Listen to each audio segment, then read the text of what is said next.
శుభవేళ స్తోత్ర బలి తండ్రి దేవానికేనయా ఆరాధనా స్తోత్ర బలి తండ్రి దేవానికేనయా తండ్రి దేవా నీకేనయా తండ్రి దేవా నీకేనయా యెహోవా రాఫా స్వస్థపరచువాడా యెహోవా రాఫా స్వస్థపరచువాడా స్వస్థపరచువాడా యెహోవా రాఫా స్వస్థపరచువాడా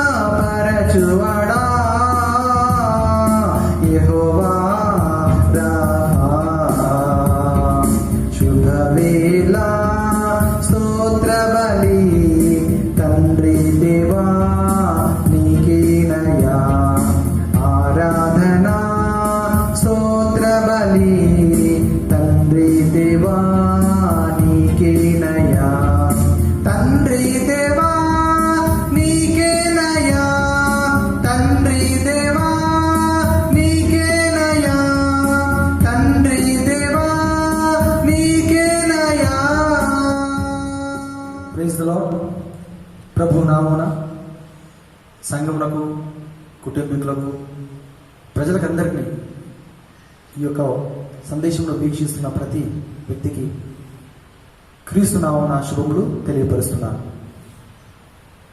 నేటి దినమున మనము యెహోవా రాఫా అనగా యెహోవా స్వస్థపరచును అనే అంశముల గురించి కొన్ని విషయాలు ధ్యానం చేద్దాం. రాఫా అనేది హెబ్రీ పదము. రాఫా అనే పదానికి స్వస్థపరచుట అని అర్థం, టు హీల్. ఈ రాఫా అనేటువంటి పదము హెబ్రీ భాషలోని పదము తెలుగు భాషలోనికి అనువాదం చేయబడినప్పుడు 3 వేర్వేరు పదాలు ఆ రాఫా అనే పదానికి ఉపయోగించబడినట్టుగా మనం చూస్తాం. ఒకటి స్వస్థపరచుట, రెండవదిగా బాగుపరచుట లేక బాగు చేయుట, మూడవదిగా మంచిగా చేయుట. మంచిగా చేయుట ఈ 3 పదాలు కూడా మరి ఉపయోగించబడినట్టుగా మనం లేఖనంలో చూస్తాం. పాత నిబంధన గ్రంథంలో హెబ్రీ భాషలో ఈ రాఫా అనేటువంటి పదం, ఈ వర్డ్ సుమారుగా 65 సార్లు 65 టైమ్స్ ఉపయోగించబడినట్టుగా మనకు కనబడుతుంది. మొట్టమొదటిసారిగా ఈ స్వస్థత అనేటువంటి పదము లేక రాఫా అనేటువంటి పదము బైబిల్ గ్రంథంలో మనకు ఆదికాండము 20వ అధ్యాయము 17వ వచనంలో కనిపిస్తుంది. అక్కడ అబ్రహాం భక్తుడు, దైవజనుడు, ప్రవక్త కూడా అబీమెలెకు కొరకు ఆయన కుటుంబీకుల కొరకు ప్రార్థన చేసినప్పుడు వారికి దేవుడు స్వస్థత ఇచ్చినట్టుగా మనకు కనబడుతుంది. ఇంకో మాటలో చెప్పాలంటే టు హీల్ అనగా రెస్టోరింగ్ టు నార్మల్ స్టేట్ అని మనం చెప్పుకోవచ్చు. అబ్నార్మల్ స్టేట్లో నుండి నార్మల్ స్టేట్లోకి తెచ్చుట, వచ్చుట అనేటువంటి భావం మనకు కలుగుతుంది. మరి స్వస్థత ఎవరెవరికి కలగాలి, ఎవరెవరికి స్వస్థత కావాలి అంటే మనుషులకు స్వస్థత కావాలి, అది సహజంగా మనకు తెలుసు. 3 రకాల బలహీనతలు, రోగములు ఉంటాయి మనిషికి. ఒకటి శారీరకమైనటువంటిది, రెండవది మానసిక సంబంధమైనది, మూడవది ఆత్మ సంబంధమైనది. ఈ 3 విషయాల్లో కూడా మనిషికి స్వస్థత కావాలి. A human being needs healing in all these 3 areas అనే విషయం మనం గమనించాలి. తర్వాత మనం లేఖనంలో చూస్తే అనేక సార్లు దేవుడు భూమిని ఉద్దేశించి మాట్లాడుతున్నాడు, దేశంను ఉద్దేశించి దేవుడు మాట్లాడుతున్నాడు. దేశానికి స్వస్థత కావాలంటున్నాడు. నేను ఈ దేశంలో స్వస్థపరుస్తానని పలు చోట్ల దేవుడు చెప్పడం మనం చూస్తాం. దేవుడు అంటాడు యెషయా గ్రంథంలో 1వ అధ్యాయంలో మనం చూసినప్పుడు 7వ వచనంలో ఏమంటున్నాడంటే, మీ దేశము పాడైపోయేను, దేశం పాడైపోయింది, చెడిపోయింది అంటున్నాడు. అంటే ఆ దేశమునకు ఏం కావాలి? స్వస్థత కావాలి. ద ల్యాండ్ నీడ్స్ హీలింగ్ అనే విషయం మనం చూస్తున్నాం. మొదటి రాజుల గ్రంథంలో మనం గమనించినప్పుడు 8వ అధ్యాయంలో 37వ వచనంలో భక్తుడైనట్టు సొలొమోను ఈ విధంగా దేవునికి ప్రార్థిస్తున్నాడు. నువ్వు దేశమును స్వస్థపరచాలని ఆయన స్వస్థపరచు. నీకు ప్రార్థన చేసినప్పుడు ప్రజలు దేశం గురించి చేసినప్పుడు వారి యొక్క ప్రార్థన విని వారిని స్వస్థపరచాలని చెప్తూ ఏమని అడుగుతాడంటే, ఆ దేశానికి సంబంధించి దేశానికి ఏ విషయాల్లో స్వస్థత కావాలి, ఏ విషయాల నుండి బలహీనతల నుంచి విడుదల దేశానికి కావాలి అనే విషయాలు మనం చూసినప్పుడు అక్కడ ఈ విధంగా రాయబడి ఉంటుంది. క్షామము,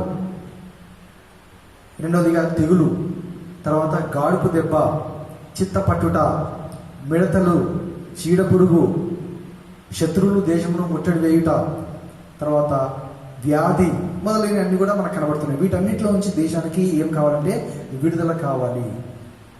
ఇప్పుడు ఈ రోజుల్లో మనం చూసినప్పుడు కరోనా వైరస్తో ప్రపంచమే బాధపడుతుంది. ఈ ప్రపంచానికి ఏం కావాలి? విడుదల కావాలి. This earth needs redemption. మన దేశముకు విడుదల కావాలి, భారతదేశానికి విడుదల కావాలి, అమెరికా దేశానికి విడుదల కావాలి, ఇటలీ, స్పెయిన్, బ్రిటన్, ఇంకా అనేక దేశాలు, వీటికి విడుదల కావాలి. Only God can redeem, only Christ can redeem, only Christ can give deliverance అనే విషయాన్ని నేను ఈ యొక్క సందేశం ద్వారా చూపించాలని అనుకుంటున్నాను. 2వ దినవృత్తాంతం గ్రంథంలో కూడా 7వ అధ్యాయంలో 14వ వచనంలో మనం చూసినప్పుడు దేవుడు చెప్తున్నాడు, నేను ఈ దేశమును స్వస్థపరచుదును, I will heal this land అని ప్రభు చెప్తున్నాడు. అవును, వ్యక్తిగత జీవితంలో ఉన్నటువంటి రోగములు, బలహీనతలు, శారీరక రోగములు, మానసిక రోగములు, బలహీనతలు, ఆత్మ సంబంధమైన రోగములు, అంటే ఇది పాప రోగం. దీనికి ఎక్కడ మెడిసిన్ దొరకదు. కరోనా ఈ వైరస్కి మెడిసిన్ కనిపించడానికి ప్రయత్నాలు చేస్తున్నారు. త్వరలో రావచ్చు. దేవుడు మనం చూసినప్పుడు తన భక్తుల ద్వారా దీన్ని జరిగిస్తాడు. ఇంతవరకు చరిత్రలో మనం గమనించినప్పుడు అనేక విషయాల్లో క్రైస్తవులైనటువంటి భక్తులు ముందుండి కనిపెట్టారు. అది ఏరోప్లేనే కావచ్చు, టెలివిజనే కావచ్చు, పెన్సిలినే కావచ్చు, ఇంకేదైనా మెడిసినే కావచ్చు, ప్రింటింగ్ ప్రెస్సే కావచ్చు, రైల్ ఇంజినే కావచ్చు, ఏది చూసినా కూడా దేవుడు తన భక్తులకు జ్ఞానం ఇచ్చి వారి ద్వారా మరి కొత్త వాటిని ఆవిష్కరించడానికి, కనిపెట్టడానికి దేవుడు సహాయం చేశాడనే విషయాన్ని మనం చూస్తాం. ఇప్పుడు బ్రిటన్లో ఉన్నటువంటి ఇద్దరు సైంటిస్ట్, లేకపోతే మరి రీసెర్చ్ మెడిసిన్లో రీసెర్చ్ చేసిన వారు, మరి ఎక్స్పర్ట్స్, వారు దేవుని బిడ్డలు, భక్తులు, వారు కూడా మరి వ్యాక్సిన్ కనిపెట్టడానికి ప్రయత్నం చేస్తున్నారన్న విషయాన్ని మనం గమనించాలి. దేవుడు గొప్పవాడు, తన బిడ్డలకు జ్ఞానం ఇచ్చేవాడై ఉన్నాడు, సహాయం చేసేవాడై ఉన్నాడు, వారి ద్వారా దేవుడు కార్యం చేసేవాడై ఉన్నాడు అనే విషయాన్ని మనము జ్ఞాపకం చేసుకోవాలి. తర్వాత 3వదిగా మనం చూసినప్పుడు నీరు కూడా మరి హీలింగ్ అవసరం అనే విషయం మనం చూస్తాము. ఒకనొక సందర్భంలో మనం గమనించినప్పుడు ఎలీషా భక్తుడు మరి ప్రార్థన చేసినప్పుడు చేదుగా ఉన్నటువంటి నీళ్లు రుచికరమైనటువంటి నీళ్లుగా మారిపోయినట్టుగా మనకు కనబడుతుంది. 2వ రాజుల గ్రంథంలో 2వ అధ్యాయంలో 22వ వచనంలో మనం చూస్తే అక్కడ ఎలీషా ప్రార్థన చేసినప్పుడు నీరు మంచిదిగా అయ్యింది అనే విషయం మనం చూస్తాం. అది మనము హెబ్రీ బైబిల్లో మనం చూసినప్పుడు అక్కడ మంచిగా అయిపోయింది, నీళ్లు మంచిగా అయ్యాయి అనే విషయంలో మనం చూసినప్పుడు రాఫా అనేటువంటి పదం ఉపయోగించబడినట్టుగా మనం చూస్తాము. అదే విధముగా యెహెజ్కేలు గ్రంథంలో కూడా మనం చూసినప్పుడు 47వ అధ్యాయంలో 8వ వచనంలో దేవుడు అంటాడు, అక్కడ మరి సముద్రపు నీళ్లు ఏవైతే పారుతున్నాయో అవన్నీ వెళ్ళి అక్కడ దేవుడు ఏర్పాటు చేసిన స్థలంలోనికి వెళ్ళినప్పుడు ఆ నీళ్లు మంచి నీళ్లుగా మారిపోయినట్టుగా మనం చూస్తాం. అక్కడ ఆ నీళ్లకు స్వస్థత వచ్చింది అనేటువంటి విషయం మనం చూస్తున్నాం.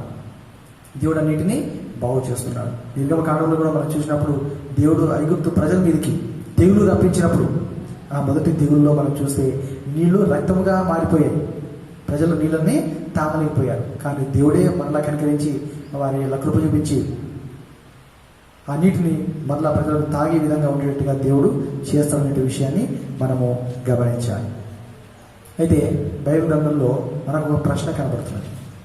ఇర్మియా గ్రంథంలో 8వ అధ్యాయంలో 22వ వచనంలో దేవుడు మాట్లాడుతున్నాడు, నా జనులకు స్వస్థత ఎందుకు కలగకపోవచ్చున్నది. గిలాదులో గుగ్గిలము లేదా? Is there no medicine? Is there no vaccine అని ప్రశ్న వేస్తున్నాను. వైద్యుడు లేడా అక్కడ? ఒక ఫిజిషియన్ కూడా లేడా? రోగాన్ని బాగు చేయలేని వ్యక్తి ఎవరు లేరా?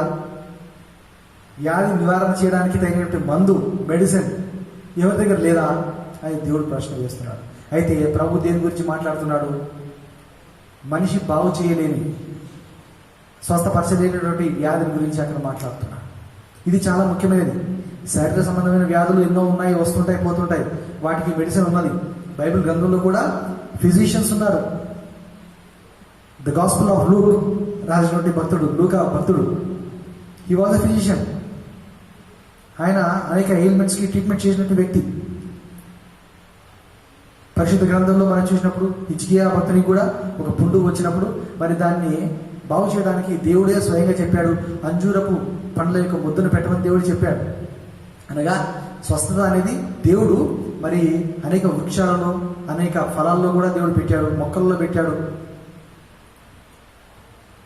ఆయుర్వేదిక్ ట్రీట్మెంట్ ఉన్నది, అనేక ట్రీట్మెంట్స్ ఉన్నాయి. దేవుడే మరి మనుషులకు జ్ఞానం ఇచ్చాడు, స్వస్థపరుస్తున్నాడు. రకరకాలుగా దేవుడు స్వస్థపరుస్తున్నాడు. దేవుడు మనుషుల ద్వారా మరి హీలింగ్ అనేది చేస్తున్నాడు. కానీ ఒక రకమైన మరి రోగము, పాప రోగం, దానికి స్వస్థత లేదు. ఎవరు దాన్ని బాగు చేయలేరు. ఏ సైకియాట్రిస్ట్ బాగు చేయలేరు. మెంటల్ ఇల్నెస్ అనేక మందికి వస్తుంటుంది. డిప్రెషన్లోకి వెళ్ళిపోతుంటారు. డిప్రెషన్కి కొన్ని మెడిసిన్స్ ఇస్తుంటారు, కౌన్సిలింగ్ ఇస్తుంటారు, సైకియాట్రిస్ట్ కొన్ని మరి సజెషన్స్ ఇస్తుంటారు, చెప్తుంటారు, ఎన్నో చెప్తుంటారు. కానీ ఒక మనిషి పాపంలో పడిపోతే దాంట్లోంచి బయటపడాలంటే అది కష్టం. అది దేవుడికే సాధ్యం. మనిషికి దేవుడు అవసరమై ఉన్నాడు. ప్రతి మనిషి కూడా పాపంలో ఉన్నాడు, పాపంలో పడిపోయాడు. పాపంలోనే జన్మిస్తున్నారు, పాపంలోనే పెరుగుతున్నారు, పాపంలోనే అనేక మంది చనిపోతున్నారు. కొంతమంది మాత్రం సత్యమును తెలుసుకొని, నిజమైన దేవుని తెలుసుకొని, యేసుక్రీస్తు ప్రభువును తెలుసుకొని, ఆయన రక్తంలో పాపమును కడిగి వేసుకొని పాప విమోచన పొందుకుంటున్నారు అనే విషయాన్ని మనం గమనించాలి. భక్తుడు ఇలా అంటున్నాడు, కీర్తనలు 38:3 నా పాపమును బట్టి నా ఎముకలలో స్వస్థత లేదు. ఎముకలు బలహీనంగా ఉంటే మనిషి అంతా బలహీనంగా ఉన్నట్టే. నడవలేడు, కూర్చోలేడు, ఏ పని చేయలేడు. నా ఎముకలు బలహీనం అయిపోయాయి అంటున్నాడు. దీన్ని బట్టి, పాపమును బట్టి. దావీదు భక్తుడు ఒప్పుకుంటున్నాడు. అవును, మనలో పాపం ఉంటే ఆ పాపమును బట్టి ఆటోమేటిక్గా శరీరంలో కూడా క్షీణత వస్తుంది. మనం చూసినట్లయితే అనేక మందిలో, మనుషులలో పాపమును బట్టి రోగములు కలుగుతాయి. యేసు ప్రభు కూడా కొంతమందిని వారు స్వస్థత పొందడానికి తన దగ్గరికి వచ్చినప్పుడు వారికి ప్రభు ఖచ్చితంగా ఆజ్ఞాపించాడు, చెప్పాడు, ఇక మీదట మీరు పాపం చేయవద్దు. కాబట్టి ఆ విధంగా చెప్పిన తర్వాత ప్రభు వారిని క్షమించినట్టుగా మనం చూస్తాం, వారిని స్వస్థపరిచినట్టుగా మనం చూస్తాం. క్షమాపణ మనకు కలిగినప్పుడు స్వస్థత కలుగుతుంది. కొన్ని సందర్భంలో ఈ విషయం నిజం అనే విషయాన్ని మనం గమనించాలి. కాబట్టి నాలో పాపం ఉంటే నా ఎముకలు క్షీణించిపోతున్నాయి. నాలో పాపం ఉంటే అది మానసికంగా దెబ్బతీస్తుంది, శారీరకంగా కూడా దెబ్బతీస్తుంది అనే విషయాన్ని మనము గమనించాలి. కొంతమంది యొక్క హృదయము ఏమైపోయిందంటే కఠినమైపోయింది. కొంతమంది దేవునికి విరోధంగా నడుచుకుంటే, దేవుడు లేడని చెప్తే, సరైన మార్గంలో నడవడానికి ఇష్టపడకుండా తమ హృదయాన్ని కఠినపరచుకునే వారు ఉంటే, వారి విషయంలో ఒక మాట ప్రభు చెప్తున్నాడు. యెషయా గ్రంథంలో మనం చూసినప్పుడు 6వ అధ్యాయంలో 9-10 అదే విషయాన్ని మత్తయి సువార్తలో కూడా మరి ప్రభు యొక్క బోధలో ప్రస్తావించబడింది. 13వ అధ్యాయంలో 15వ ఏమని అంటున్నాడు అక్కడంటే, స్వస్థత పొందకపోయినట్లు జనుల హృదయమును నేను కఠినపరచుదును. వారి హృదయం కఠినపరచబడుతుంది స్వస్థత పొందకపోయినట్లు. ఎవరైనా తమ హృదయాన్ని ఒకవేళ కఠినపరచుకుంటే వారికి స్వస్థత కలగదు, వారికి మేలు జరగదు, వారికి రిడెంప్షన్ అనేది కలగదు, వారికి విమోచన అనేది కలగదు, వారికి విడుదల అనేది రాదు అనే విషయాన్ని మనం గమనించాలి. అందుచేత మన హృదయం ఒకవేళ కఠినపరచుకున్న వారంగా ఉంటే, ఎవరైనా పాపం విషయంలో కావచ్చు, ప్రవర్తన విషయంలో కావచ్చు, తమ హృదయాన్ని మార్చుకోవాలి. మెత్తటి మాంసపు గుడ్డను ఇవ్వడానికి దేవుడు సిద్ధముగా ఉన్నాడు. రాతి గుండెను ప్రభు తీసివేయడానికి సిద్ధంగా ఉన్నాడు. నీవు ప్రభు యొద్దకు వస్తే, దేవుని దగ్గరకు వస్తే, నీ పాపాన్ని ఒప్పుకుంటే, పరిశుద్ధంగా జీవించడానికి నువ్వు ఇష్టపడితే, దేవుని మార్గంలో నడవడానికి నువ్వు ఇష్టపడితే, సమస్త చెడు ప్రవర్తన, చెడు తలంపు, చెడు అలవాట్లు విడిచిపెట్టుకోవడానికి నువ్వు ఇష్టపడితే, దేవుడు నీకు మెత్తటి మాంసం గుండెను, హృదయాన్ని ఇస్తాడు. అప్పుడు నీకు స్వస్థత శీఘ్రంగా వ్యాపిస్తుంది అనే విషయాన్ని మనం గమనించాలి. ఎందుచేతనంటే పాపంతో మనం డీల్ చేయవలసిన పరిస్థితి ఉండదు. రోమపత్రిక 6:23 ఈ విధంగా రాయబడింది, ఏలైనగా పాపము వలన వచ్చు జీతము మరణము, అయితే దేవుని కృపావరము మన ప్రభువైన యేసుక్రీస్తునందు నిత్య జీవము. ఎంతోమంది చనిపోతున్నారు, ప్రతి దినం అనేక మంది చనిపోతున్నారు, వేల మంది చనిపోతున్నారేమో మనకు తెలియదు. ఇలాంటి తెగుళ్ళ వలన, వైరస్ల వల్ల చనిపోతున్నారు, యాక్సిడెంట్స్ ద్వారా చనిపోతున్నారు, క్యాన్సర్ ద్వారా చనిపోతున్నారు. క్యాన్సర్ అనేది భయంకరమైన రోగం అయిపోయింది. ఈ రోజుల్లో మరి తెగులు కాకుండా క్యాన్సర్ ద్వారా అనేక మంది చనిపోతున్నారు. మరణం ఎందుకు వస్తున్నది అంటే, ఒకవేళ ఇది మరి స్పష్టంగా ఒక రుజువు, ప్రతి మనిషి చనిపోతున్నాడు, అనేక మంది చనిపోతున్నారు అంటే దానికి కారణం ఏంటంటే మనుషులలో పాపం ఉన్నది. అయితే ఒకవేళ మనం మన పాపంలో ఒప్పుకొని క్రీస్తు రక్తంలో కడగబడినట్లయితే, క్రీస్తునందు మనం నిద్రించినట్లయితే తప్పనిసరిగా మరలా లేస్తాము, ప్రభుత్వం పాటు ఉంటాము, మొదటి పునరుద్ధానంలో పాలు పొందుతాము అనే విషయాన్ని మనము జ్ఞాపకం చేసుకోవాలి. పాపం వల్ల వచ్చే జీతము మరణము. ఆ పాపం నుంచి విడుదల పొందితే మనకు నిత్య జీవం ఉంటుంది, నిరంతరము ప్రభుత్వం కూడా మనం జీవిస్తాము అనే విషయాన్ని మనం జ్ఞాపకం చేసుకోవాలి. నెక్స్ట్ పాయింట్ మనం చూద్దాం. God is the healer. దేవుడిని యెహోవానే స్వస్థపరచువాడై ఉన్నాడు అనే విషయాన్ని మనం గమనించాలి. ఇశ్రాయేలు ప్రజలతో దేవుడు చెప్పాడు, ఆ ఐగుప్తీయులకు తెగుళ్ళు పంపించిన తర్వాత, వారికి విడుదల ఇచ్చిన తర్వాత ఒక హెచ్చరిక దేవుడు వారికి చేస్తూ ఉన్నాడు. ఆ విషయాన్ని మనం గమనిద్దాం. నిర్గమకాండం 15వ అధ్యాయంలో 27వ వచనం ఒకసారి మనం చదువుకుందాం.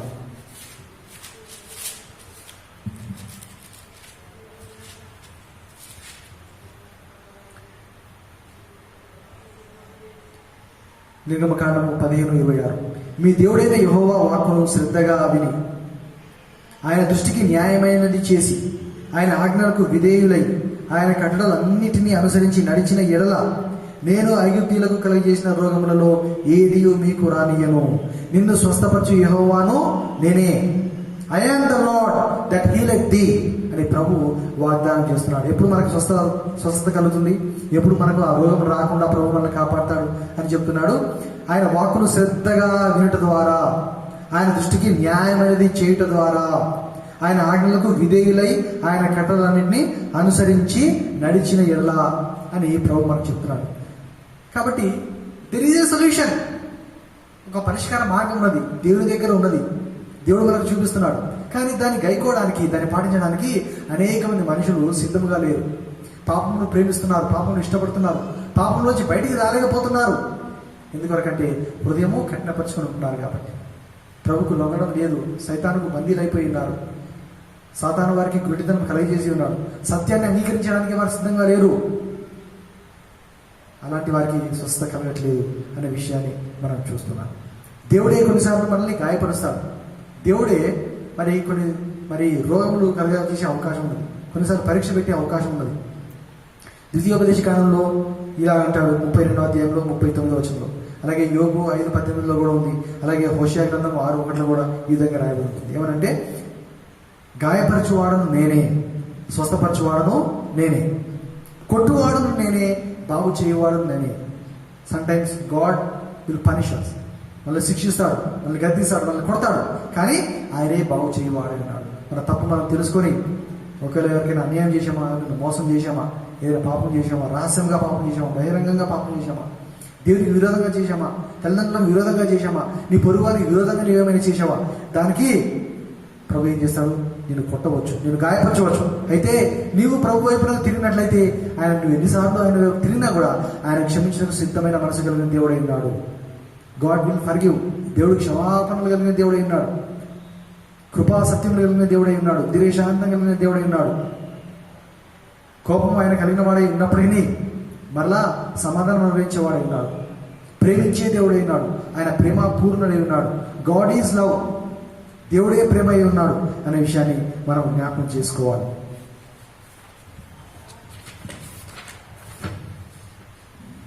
అలాగే కొత్త నిబంధనలోకి మనం చేసినప్పుడు మనం చూసినట్లయితే ఆ ప్రభువే దేవుడై ఉన్నాడు, యేసుక్రీస్తే ప్రభు అయి ఉన్నాడు, రక్షకుడై ఉన్నాడు అనే విషయాన్ని మనం చూస్తాం. స్వస్థత మనకు కావాలంటే అది ఏ రకమైన స్వస్థత అయినా సరే, శారీరకమైనదా, ఆత్మ సంబంధమైనదా, మానసికమైనదా, ఎలాంటి స్వస్థత అయినా సరే యేసుక్రీస్తు ద్వారానే మనకు స్వస్థత కలుగుతుంది అనే విషయాన్ని మనం గమనించాలి. అపోస్తలుల కార్యంలో మనం చూస్తే 4వ అధ్యాయంలో 10వ వచనంలో ఈ విధంగా మరి చెప్పబడింది, యేసు నామమునే వీరికి స్వస్థత కలిగింది. అక్కడ అపోస్తలులు ఒక వ్యక్తిని స్వస్థపరిచారు, బాగు చేశారు, ఒక కుంటివాడిని బాగు చేశారు. ప్రజలందరూ ఆశ్చర్యంగా చూస్తున్నారు. కానీ మరి ప్రభు యొక్క శిష్యులు ఏమని చెప్తున్నారు? అతనికి ఎలాగ స్వస్థత కలిగిందని మీరు ఆశ్చర్యంగా చూస్తున్నారా, వింతగా చూస్తున్నారు? యేసు నామం వల్లనే వీరికి స్వస్థత కలిగింది. Only the name of Jesus brought healing to this person. అనే విషయాన్ని అక్కడ నొక్కి చెప్తున్నారు. యేసు ప్రభు ప్రజల మధ్యలోకి వెళ్తూ సువార్త ప్రకటిస్తున్నాడు, పరలోక రాజ్యాన్ని గురించి ప్రకటిస్తున్నాడు. అప్పుడు ఈ విధంగా రాయబడింది మత్తయి సువార్తలో 4:23 ఏమని రాయబడింది? ప్రజలలోని ప్రతి వ్యాధిని, రోగమును ఆయన స్వస్థపరచుచూ ఉండెను. కొన్ని వ్యాధులకే కాదు, కొన్ని రోగులు మాత్రమే కాదు ప్రభు అధికారం కలిగినది. సమస్త రోగముల పైన, సమస్త వ్యాధుల పైన, అది ఎలాంటి వైరస్ అయినా, కరోనా అయినా సరే, ప్రభుకి అది బహు స్వల్పమైనది, అల్పమైనది విషయాన్ని మనం గమనించాలి. దేవునికి మనం లోబడితే ప్రజలందరికీ కూడా ఇక తెగులు, ఇక శిక్షలు, ఇక బాధలు ఎందుకు కలుగుతున్నాయి? వాళ్ళు దేవునికి విరోధంగా తిరుగుబడుతున్నారు కాబట్టి. ఈ మధ్య మనం చూస్తే ఆయా కంట్రీస్లో విపరీతంగా విడుదల వచ్చేస్తున్నాయట, మొత్తం దేశమంతా వ్యాపిస్తున్నాయట. అది ఎప్పుడో మనం చూసాం. ఐగుప్తీయులను దేవుడు ఆ విధంగా బాధ పెట్టాడు. యాజ్ ఎ పనిష్మెంట్ వారు తమ హృదయాన్ని కట్టపరుచున్నారు కాబట్టి, దేవుడే యెహోవాను ఎరుగమని చెప్పారు కాబట్టి, యెహోవాకు లోబడకుండా జీవించారు కాబట్టి ఆ విధంగా వారికి శిక్ష పడింది, పనిష్మెంట్ కలిగింది. అలాగే ఈ మధ్య కాలంలో కూడా ఇప్పుడు మనం చూస్తున్నాం కొన్ని కంట్రీస్లో, కొన్ని ప్రాంతాల్లో విపరీతంగా, మన దేశంలో కూడా ఒక ప్రాంతంలో విపరీతంగా వచ్చేసి విడుదలు. ఇది ఎవరు పంపిస్తున్నారు? దేవుడే పంపిస్తున్నాడు. ఎందుకు? మనుషులు విగ్రహారాధనలు అయిపోయారు, దొంగలు అయిపోయారు, మోసగాళ్ళు అయిపోయారు, వ్యభిచారులు అయిపోయారు, అబద్ధికులు అయిపోయారు, విచ్చలవిడిగా పాపంలో జీవిస్తున్నారు. ఒక మాట మాట్లాడితే చెడ్డ మాటలు, బూతులు, అపవిత్రమైన మాటలు, చెడు తలంపులు వీటితో నిండుకొని ఉన్నారు. దేవుడు అంటే భయం లేకుండా జీవిస్తున్నారు, భక్తి లేకుండా జీవిస్తున్నారు, నిజమైన దేవుని ఆశ్రయించకుండా జీవిస్తున్నారు, పాపంలో జీవిస్తున్నారు. అందుచేత రకరకాల తెగుళ్ళు, పనిష్మెంట్స్ దేవుడు పంపిస్తున్నాడు అనే విషయాన్ని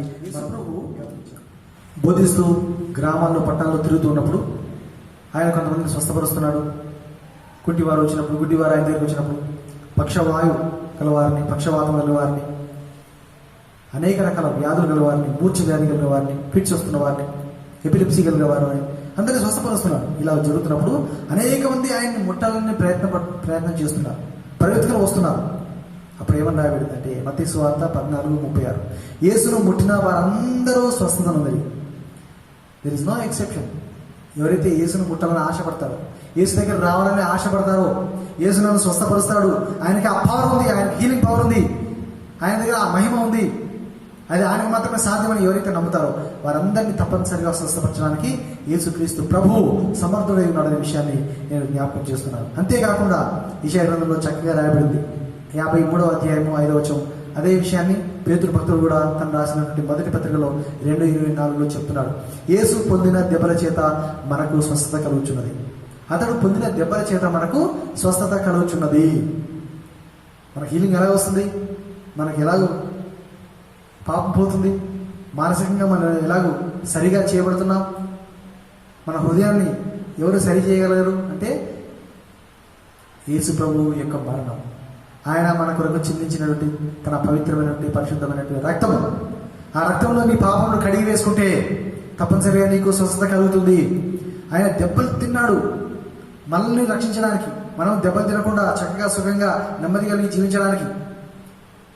కాబట్టి ఒకవేళ నీకు హీలింగ్ కావాలంటే, నీకు స్వస్థత కావాలంటే, నీకు రక్షణ కావాలంటే, నీవు పరిశుద్ధులుగా మార్చబడాలంటే, ప్రభువా నీవు నా కొరకు దెబ్బలు తిన్నావు, నీ దెబ్బల ద్వారా నాకు స్వస్థత ఇవ్వు, నీ పొందిన దెబ్బల ద్వారా నాకు స్వస్థత కలుగుతుంది, నేను ఈ మాట నమ్ముతున్నాను అని నీవు ఒప్పుకొని ప్రార్థిస్తే తప్పనిసరిగా నీకు స్వస్థత కలుగుతుంది అనే విషయాన్ని మనం జ్ఞాపకం చేసుకోవాలి.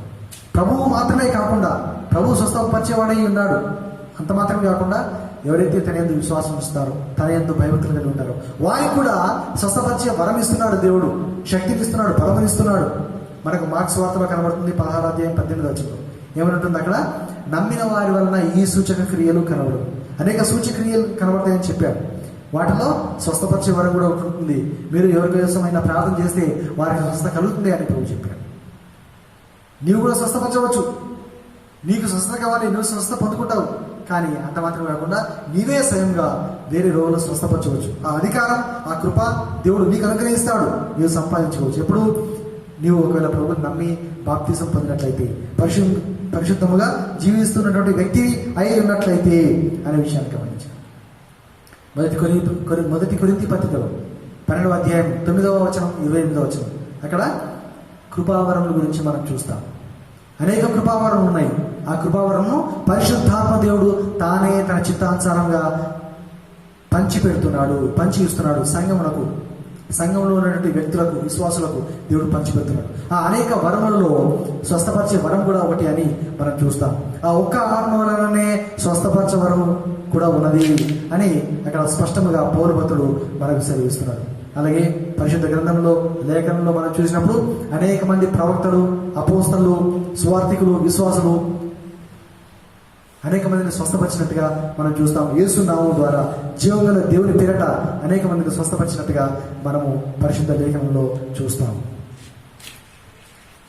నెక్స్ట్ పాయింట్లో మనం ఏం చూద్దాం? స్వస్థత మనకు ఎప్పుడు వస్తుంది? స్వస్థత మనకు కావాలంటే మనం ఏం చేయాలి? ఏం చేసినప్పుడు మనకు స్వస్థత కలుగుతుంది అనే విషయాన్ని మనం గమనిస్తాం. ఆల్రెడీ మనం ఇంతకుముందే చదువుకున్నాం, జ్ఞాపకం చేసుకున్నాం. నిర్గమకాండంలో 15:26 ఏమని చెప్పాడు దేవుడు? నీ దేవుడైన యెహోవా వాక్కును నువ్వు శ్రద్ధగా వింటే, ఆయన దృష్టికి న్యాయమైనది చేస్తే, ఆయన ఆజ్ఞలకు నీవు విధేయుడై ఆయన కన్నులను నీవు అనుసరించి నడిచినట్లయితే స్వస్థత నీకు లభిస్తుంది అనే విషయాన్ని మనం చూస్తున్నాం. అలాగే 2వ దినవృత్తాంతం గ్రంథము 7వ అధ్యాయం 14వ వచనంలో ఈ విధంగా ప్రభు చెప్తున్నాడు, నా పేరు పెట్టబడినటువంటి నా జనులు తమను తాము తగ్గించుకొని ప్రార్థన చేసి నన్ను వెనక్కి తమ చెడు మార్గంలో విడిచేయాల. This is very very important. ఇది చాలా ప్రాముఖ్యమైంది. మనం దేవుడిని ప్రార్థన చేయడం కాదు. ఎప్పుడు ప్రార్థన చేయాలంట? మనల్ని మనం తగ్గించుకొని. దేవుడు సర్వోన్నతుడు, ఆయన ఆకాశం దాసుడై ఉన్నాడు, మనం భూమి మీద ఉన్నాం. ఆకాశమైన సింహాసనం, భూమి ఆయన పాదపీఠమైనది. ఆయన అత్యున్నతమైన సింహాసనం దాసుడు ఉన్నాడు, సర్వభూమికి మహారాజే ఉన్నాడు. అందుచేత మనం ఆయన భయపడాలి, మనల్ని మనం తగ్గించుకోవాలి, దేవుని నామాన్ని హెచ్చించాలి. నన్ను వెతికినట్లయితే, if you seek God, if you seek forgiveness, if you seek Christ, if you seek the cross of Calvary, God will heal you. తమ చెడు మార్గంలో విడిచిన అది అతిక్రమమును ఒప్పుకొని వాటిని విడిచిపెట్టువాడు వర్ధిల్తాడు అనే విషయాన్ని సామెతలందరిలో మనం చూస్తాం కదా. అవును, అతిక్రమమును ఒప్పుకోవాలి, తర్వాత వాటిని విడిచిపెట్టేయాలి. కొంతమంది ఒప్పుకుంటారు కానీ ఇంకా విడిచిపెట్టరు, రహస్యంగా దాచుకుంటారు. కాబట్టి సమస్త చెడు మార్గంలో నీవు ఒప్పుకోవాలి, తర్వాత వాటిని విడిచిపెట్టాలి. అప్పుడు దేవుడు అంటున్నాడు, నేను నా జనులను స్వస్థపరుస్తానని దేవుడు చెప్తూ ఉన్నాడు. ఇంకొక విషయం మనం గమనించినప్పుడు హోషేయ గ్రంథంలో 6వ అధ్యాయంలో 1వ వచనంలో ఈ విధంగా రాయబడింది, మనము యెహోవా యొద్దకు మరలు కొన్నాము రండి, ఆయన మనల్ని కొట్టాడు, ఆయన మనల్ని బాగు చేస్తాడు. మనం యెహోవా యొద్దకు మరలు కొన్నట్లయితే మనల్ని ఆయన బాగు చేస్తాడు, స్వస్థపరుస్తాడు. నీవు దేవుని వైపు తిరుగుతావా? కొంతమంది ఎలా ఉంటారంటే, ముందు దేవుని సేవించి, దేవుని ప్రార్థించి, దేవుని వాక్యం చదివి, సంఘంలో సభ్యులుగా ఉండి, తర్వాత ఏదో పాపంలో చిక్కుంటారు. ధనాపేక్షతనో, లేకపోతే ఏదైనా పాపను ప్రేమించో, లేకపోతే అక్రమైన సంబంధమో, లేకపోతే దురలవాటో ఏదో అయిపోయి దేవుని విడిచిపెట్టేస్తారు, దేవునికి దూరం అయిపోతారు, దేవునికి బాధ కలిగించే స్థితిలో ఉంటారు. అలాంటి వారి గురించి మనం చూస్తే ఇక్కడ వారు ఒకవేళ పశ్చాత్తపడి, ఇదిగో మనం యెహోవా యొద్దకు మరల కొన్ని ఎడల ఆయన ఒకవేళ తన కనికరం మనల్ని చూపించి వాళ్ళు స్వస్థపరుస్తారేమో అని అక్కడ మరి వారు చెప్తున్నట్టుగా మనం చూస్తున్నాం. అలాగే ఒకవేళ అలాంటి స్థితిలో ఎవరైనా ఉంటే, ఇప్పుడే ప్రభు దగ్గరికి మరలా నువ్వు వస్తావా? మరలకుంటావా? చర్చి మానేసావా? ప్రార్థన మానేసావా? దురవట్లకు అలవాటు అయిపోయావా? చెడ్డ మాటలు మాట్లాడుతున్నావా? దూషించే వ్యక్తిగా ఉంటున్నావా? ప్రభు వైపు తిరుగు. ఇప్పుడే మరలా దేవుని సన్నిధికి రా. మారకుండా, ప్రభు నీ సన్నిధికి వస్తాను, చర్చికి వస్తాను, నేను ప్రార్థిస్తాను, కుటుంబంతో కలిసి నేను వస్తాను, నాయన పరిశుద్ధంగా జీవిస్తాను, నువ్వు ఒప్పుకుంటావా? ప్రార్థిస్తావా? నీ జీవితాన్ని ఒకసారి పరీక్షించుకో, పరిశీలించుకో. తర్వాత విషయం మనం చూస్తే, ఎప్పుడు మనకు స్వస్థ కలుగుతుంది, ఏం చేసినప్పుడు స్వస్థ కలుగుతుంది అంటే, యెషయా గ్రంథంలో 58వ అధ్యాయంలో 7-8 వచనంలో ఈ విధంగా అక్కడ మనం చూస్తాం. అక్కడ ఉపవాసం గురించి యాక్చువల్గా మరి ఆ భక్తుడు రాస్తున్నాడు. ఉపవాసం మరి మీరు గుర్తుకుంటూ ఉంటారు, కొట్టుకుంటూ ఉంటారు, సమాధానం లేకుండా ఉంటారు, అయినా ఉపవాసాలు ఉంటారు, మరలా ప్రార్థన చేస్తారు, నాకు మొరపెడతారు, మాకు స్వస్థ రావట్లేదు, దేవుడు మా ప్రార్థన వినట్లేదు అని చెప్పుకుంటూ ఉంటారని దేవుడు చెప్తున్నాడు. కానీ అక్కడ దేవుడు ఆ లేఖన భాగంలో ఏమని చెప్తున్నాడంటే, ఇలాంటి ఉపవాసం నాకు నిజంగా అనుకూలమా? మీరు బంధింపబడిన వారి యొక్క కట్లు విప్పండి, ఆకలి ఉన్న వారికి భోజనం పెట్టండి, ఎవరికైనా అప్పు ఉంటే వారికి అప్పు ఇవ్వండి. వడ్డీకి అప్పు ఇవ్వడం కాదు, మరలా వారిని నొప్పించి వారిని బాధపెట్టి మరలా వసూలు చేయడం, అది నిజమైన అప్పు ఇవ్వడం కాదు. వడ్డీ లేకుండా నువ్వు అప్పు ఇవ్వు, సహాయం చేయి, సాధ్యమైతే వీలైతే సహాయం చేయి. దరిద్రులను, బీదలను ఇంట్లో చేర్చుకో, వారికి వసతి కల్పించు అని ఈ విధంగా అనేక మాటలు ప్రభు చెప్తున్నాడు. అలా చేసినట్లయితే నిజంగా నీ వెలుగు ప్రకాశిస్తుంది, నీకు స్వస్థత శీఘ్రముగా లభిస్తుంది అని ప్రభు ఆ లేఖన భాగంలో చెప్తున్నాడు. తర్వాత మార్క్స్ వార్తలో 5వ అధ్యాయంలో 34వ వచనంలో మనం చూస్తే విశ్వాసం ద్వారా మనకు స్వస్థ కలుగుతుంది. ప్రభు ఒక వ్యక్తిని స్వస్థపరిచాడు. ఏమన్నాడు? నీ విశ్వాసమే నిన్ను స్వస్థపరిచాను. అవును, మనకు విశ్వాసం లేకపోతే మనకు స్వస్థ కలగదు. విశ్వాసం లేకపోతే మనకు రక్షణ కూడా కలగదు. విశ్వాసం మూలంగానే మనం రక్షణ పొందుతాం. ప్రభు కృప ద్వారా రక్షణ పొందుతాం. విశ్వాసం ద్వారా మనకు స్వస్థ కలుగుతుంది. నువ్వు విశ్వాసంతో ప్రభు సన్నిధికి వచ్చినప్పుడు యేసు నన్ను బాగు చేస్తాడు, ఆయన నా స్వస్థపరుస్తాడు, నా జీవితాన్ని ఆయన మార్చగలడు అని నీకు నమ్మకం ఉండాలి. ప్రభు గొప్పవాడు, సామర్థ్యం కలిగిన వాడు, శక్తిమంతుడు, కృపా కనికరమైన వాడు, స్వస్థపరిచేవాడు అని నీకు నమ్మకం ఉండాలి. లేకపోతే నీకు స్వస్థ కలదు, నీ జీవితానికి మేలు జరగదు అనే విషయాన్ని జ్ఞాపకం చేసుకున్నాను. లాస్ట్ పాయింట్ దీంట్లో ఏమిటంటే ప్రార్థన. ప్రార్థన అది చాలా ప్రాముఖ్యమైనది. ప్రతి వ్యక్తి ప్రార్థించే అనుభవం కలిగిన వ్యక్తి ఉండాలి. రక్షణ పొందడానికి మనకు ప్రార్థన అవసరం. నీ వచ్చిన మాటలు నువ్వు ప్రార్థన చేయాలి. కానీ తర్వాత నీ విశ్వాసం అయిన తర్వాత, సంఘంలో చేర్చబడిన తర్వాత నువ్వు ప్రార్థించే వ్యక్తిగా ఉండాలి. కొంతమందికి ప్రార్థన రాదు. బ్రదర్ ప్రార్థన చేయండి అంటే మరి రాదండి అంటారు, సిగ్గుపడుతుంటారు కొంతమంది ఏదో 2 మాటలు చెప్పేసి ముగించేస్తారు. ప్రార్థన అనుభవం మనకు కావాలి. అది దేవునితో సంభాషించుట. ఎంతసేపు మనం ప్రార్థన చేస్తే అంతసేపు దేవునితో సంభాషించినట్టు, దేవుని దగ్గర మనవి చేసినట్టు, దేవుని దగ్గర మన పరిస్థితి చెప్పుకున్నట్టు. యాకోబు ఏమంటున్నాడు? 5వ అధ్యాయంలో 15వ వచనంలో యాకోబు పత్రిక, విశ్వాస సహితమైనటువంటి ప్రార్థన రోగిని స్వస్థపరచును అనే మాట అక్కడ చెప్తున్నాడు. అవును, మనం ప్రార్థన చేయాలి. అంతేకాకుండా విశ్వాసంతో కూడిన ప్రార్థన మనం చేయాలి. రెండవదిగా ఎలాంటి ప్రార్థన చేయాలంటే తగ్గింపుతో కూడిన ప్రార్థన. ఇంతకుముందే మనం చెప్పుకున్నాం 2వ దినవృత్తాంతం గ్రంథంలో 7:14 ఆ విషయం మనం చూసాం. ఎలా ప్రార్థన చేయాలి? విశ్వాసంతో ప్రార్థన. తగ్గింపునకు ప్రభు ఎంతో ప్రాధాన్యత ఇస్తాడు. ఎవరైతే తమను తాము తగ్గించుకుంటారో వారిని ప్రభు దృష్టిస్తాడు, చూస్తాడు. ఎవరు నలిగిన హృదయం గలవారై ఉంటారో వారిని నేను చూస్తున్నానని ప్రభు లేఖనంలో చెప్పడం మనం చూస్తాం. మూడవదిగా మందిరము తట్టు చేతులు చాపి ఎవరైతే ప్రార్థన చేస్తారో వారికి స్వస్థ కలుగుతుంది.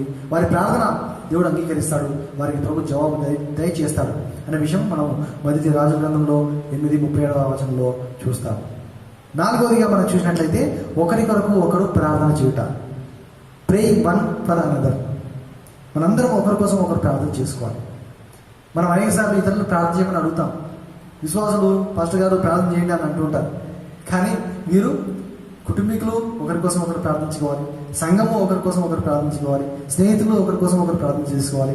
మనందరం కూడా ఎవరికి వారు దేశం కొరకు ప్రార్థించాలి, అధికారుల కోసం ప్రార్థించాలి, నాయకుల కోసం ప్రార్థన చేయాలి. డాక్టర్స్ కావచ్చు, టీచర్స్ కావచ్చు, లెక్చరర్స్ కావచ్చు, ప్రెసిడెంట్ కావచ్చు, రూలర్స్ కావచ్చు, సైంటిస్ట్ కావచ్చు, చిల్డ్రన్ కావచ్చు, స్టూడెంట్స్ కావచ్చు, అందరి కోసం మనం ప్రార్థించే వారమై ఉండాలి. అడ్మినిస్ట్రేషన్లో ఉన్నటువంటి వారి కోసం కావచ్చు, పోలీస్ డిపార్ట్మెంట్ వారి కావచ్చు, ఎవరైనా సరే ప్రపంచంలో ఉన్న ప్రజలందరి కోసం మనం ప్రార్థన చేసినప్పుడు మనం సమాధానం కలిగి ఈ లోకంలో జీవిస్తాము అనే విషయాన్ని, అంతేకాకుండా అనేక సంవత్సరాలు మనం జీవించడానికి అవకాశం ఉంది, నెమ్మది కలిగి జీవించే అవకాశం ఉందని మరి భక్తుడు బైబిల్లో చెప్తున్నాడు అనే విషయాన్ని మనం జ్ఞాపకం చేసుకోవాలి. కాబట్టి ఒకరి కోసం ఒకరు ప్రార్థన చేయడం అవసరం.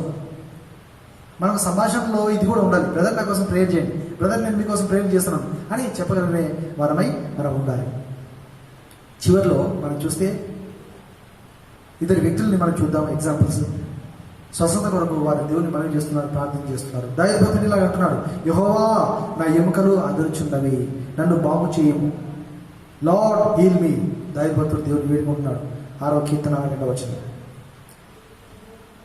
ఇంకో స్థలంలో ఇర్మియా భక్తుడు ఇలా దేవుని ప్రార్థిస్తున్నాడు, వేడుకుంటున్నాడు. ఇర్మియా 17:14, యెహోవా నన్ను స్వస్థపరచుము, నేను స్వస్థత పొందును. ఫైనల్ వర్డ్, దేవా నన్ను స్వస్థపరచు. God heal me, lord heal me. యెహోవా నన్ను స్వస్థపరచు, అప్పుడు నాకు స్వస్థ కలుగుతుంది, నేను స్వస్థత పొందుతాను. మనముగా స్వస్థత పొందలేము. ఈ శారీరక స్వస్థత కొన్నిసార్లు కొంతమందికి లేకపోవచ్చు, కానీ మన మానసిక స్వస్థత కావాలి. పాపమునకు స్వస్థత కావాలి. పాపము పరిహరింపబడాలి. పాపం నుంచి మనం విడుదల పొందాలి. మానసిక వ్యాధుల నుంచి విడుదల పొందాలి. ఈ స్వస్థత ప్రభువే ఇస్తాడు. ఈ శారీరకంగా మనకు కలిగే ఈ స్వస్థలన్నీ కూడా ఎలా కలుగుతున్నాయి? ఆ మెడిసిన్ కనిపెట్టడానికి దేవుడే జ్ఞానం ఇస్తున్నాడు. ప్రభువే కృప చూపిస్తున్నాడు కనుగోవడానికి. పరిష్కార మార్గం ప్రభువే చూపిస్తున్నాడు. కాబట్టి దేవుడు లేడని అనవద్దు, బుద్ధిహీనంగా ప్రవర్తించవద్దు. పాపంలో ఇంకా జీవిస్తున్నావా? పాపంలో ఒప్పుకో. పాపం ద్వారా నీకు ఏదైనా కీడు రావచ్చు, ఏదైనా రోగం రావచ్చు, ఎయిడ్స్ రావచ్చు, ఏదైనా వైరస్ రావచ్చు, ఏదైనా తెగులు నీకు రావచ్చు. వెంటనే విడుదల పొందు. ప్రభు దగ్గర రా. అన్ని రకములైనటువంటి ఎయిల్మెంట్స్ నుంచి, వీక్నెస్ నుంచి, బంధకాల నుంచి నీకు విడుదల కలుగుతుంది. మెంటల్, ఫిజికల్, స్పిరిచువల్ హీలింగ్ ప్రభు నీకు ఇస్తాడు అనే విషయాన్ని జ్ఞాపకం చేస్తున్నాను. ఈ భక్తులు ప్రార్థన చేసినట్టుగా నీవు కూడా ప్రార్థించినట్లయితే దేవుడు నీకు విడుదల ఇస్తాడు. నీవు ఆరోగ్యం కలిగి జీవిస్తావు. అన్నిటికంటే ముఖ్యంగా ప్రభు నీకు నిత్య జీవిస్తాడు. ఇటర్నల్ లైఫ్ ప్రభు నీకు ఇస్తాడు. పరలోక రాజ్యాన్ని నీకు ఇస్తాడు. నరకాగ్ని గుండంలోంచి నిన్ను విడుదల కలిగేసి తన బిడ్డగా నిన్ను చేస్తాడు. ఆయన డిసైపుల్గా నిన్ను చేస్తాడు, తన శిష్యునిగా చేస్తాడు, తన కుమారునిగా చేస్తాడు, తన స్నేహితునిగా నిన్ను భావిస్తాడు. May God bless you. దేవుడు నిన్ను దీవించి ఆశీర్వదించును గాక. ఆమేన్. ప్రార్థన చేసుకుందాం. పరిశుద్ధుడా, మీకు స్తోత్రాలు, నాయన వందనాలు. జీవగల దేవుడు యేసునాథ, మీకు స్తోత్రాలు, వందనాలు. స్వస్థపరచము, కనికరించము, ప్రజల్ని బాగు చేయి, మా దేశాన్ని స్వస్థపరచము, ఈ భూలోకంలో స్వస్థపరచము. అనేక దేశములు వైరస్తో బాధపడుతున్నాయి, అనేక తెగుల చేత బాధపడుతున్నారు, ప్రజలు బాధపడుతున్నారు. వీటన్నిటి కారణం పాపము. ఈ పాపం అనే రోగంతో మనుషులు బాధపడుతున్నారు. ప్రజలు నీ వైపు తిప్పునైనా, కఠిన హృదయాలని మార్చండి ప్రభువానైనా. మీ కనికరం అందరూ ఎడలు చూపించండి. నీవే స్వస్థపరచు దేవుడు అని ప్రభువా ప్రజలు కనపరచమని వేడుకొచ్చున్నాను. యేసునాథా సాయం చేయి. దావీదు భక్తుని వలె, ఇర్మియా భక్తుని వలె ప్రార్థించే కృపణ, సామర్థ్యం, జ్ఞానము, వివేకము ప్రజలకు దయచేయండి. అందరినీ ఆశీర్వించండి. ఈ సందేశాన్ని వింటున్న ప్రతి వ్యక్తిని వెలిగించండి, సమాధానంతో నింపండి, ఆశీర్వంతో నింపండి. సంపూర్ణ ఆరోగ్యం గల వారిగా వారిని చేయమని, స్వస్థపరచమని దీవించమని యేసు పరిశుద్ధ నామమున ప్రార్థించి వేడుచున్నాను తండ్రి. ఆమేన్.